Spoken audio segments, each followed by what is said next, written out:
ASMR YouTube channel. I've been gone for a while. I'm sorry. Today we'll be taking a look at 3 knives from my knife collection. Our first one here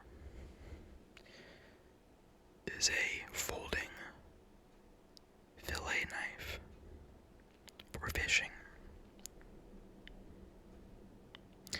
It's got a descaler here on the back for taking off fish scales, and down here on the bottom it says hook remover, and we've got this little notch here for removing fish hooks. This green material is meant to look like abalone, but it is actually metal foil under plastic. On this side here, you can see there's a little notch there, and there used to be a metal badge that said fish knife, but it fell off a long time ago. On the bottom of the blade here, it says Viking EW New York. Now that stands for Eric Wiedemeyer, Viking New York.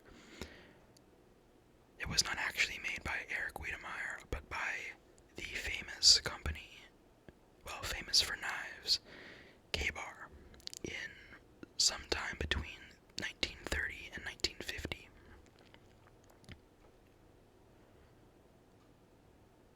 It was then sold to retailers under this name. Our next knife is similar in that it is also a fishing knife.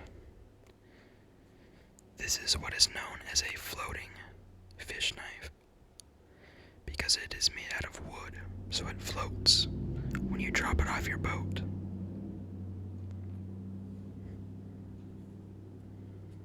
We open up here. You can see that this also has a fish descaler and was made in Japan.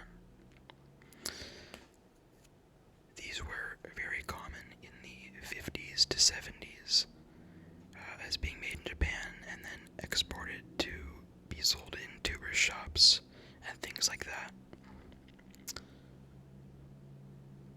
On this side here, it even says floating fish knife. Now obviously these were not meant to carry because it'd be pretty hard to carry this. They're just meant to be thrown in your tackle box and forgotten about. Now our last night of the night was also made in Japan. This is a 1960s to 1980s Japanese Bowie knife. I don't believe that this is real antler. It could be, but I don't think it is. And this bolster here, you can see, was chrome plated and is starting to chip.